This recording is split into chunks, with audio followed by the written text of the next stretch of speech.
سلام به همه دوستای خوبم.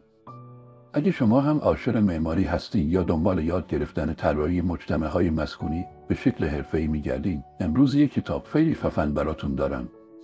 اسمش هست اصول طراحی مجتمع‌های مسکونی و قول میدم بعد از دیدن این ویدیو دیدتون به طراحی حسابی باز میشه. این کتاب یکی از منابع مهم تو زمینه معماری مسکنه. چیزی که جالبه اینه که فقط به ظاهر ساختمان نگاه نمی‌کنه، بلکه از پایه‌ترین مسائل شروع میکنه، مثل نحوه چیدمان فضاها، نیاز خانواده‌ها، نورگیری طبیعی و حتی مسائل فرهنگی. در واقع کتاب یه دید کاملا جامع بهت میده تا بدونی یه طراحی خوب فقط زیبا بودن نیست، باید کاربردی و انسانی هم باشه. یکی از نکات مهمی که تو کتاب روش تاکید شده، محیط اطراف ساختمونه. مثلا فضای سبز، مسیر رفت آمد، نزدیکی به خدمات شهری، دید و منظر و حتی حس امنیت محیط.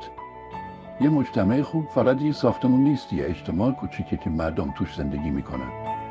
از طرف دیگه کتاب پر از مثالها و پروژه‌های واقعی که مرحله به مرحله نشون میده چطوری میشه این اصول رو تو کار پیاده کرد. اگه دانشجوی معماری هستی، این قسمت‌ها خیلی به دردت میخوره، چون ایده میده و پروژه‌هاتون حرفه‌ای تر میشن. در کل به نظر من این کتاب یه جورایی مثل یه نقشه راه برای طراحی مجتمع‌های مسکونی از پروژه‌های کوچیک گرفته تا طراحی‌های مدرن و پیشرفته. اگه دنبال یه منبع قابل اعتماد و کاربردی هستین، حتما یه نگاهی بهش بندازین. حالا شما بگین، تا حالا این کتاب رو خوندین؟ یا منبع دیگه‌ای میشناسین که تو طراحی مسکن کمکتون کرده؟ حتما برام تو کامنت ها بنویسین تا تو ویدیوهای بعدی با هم بررسیشون کنیم.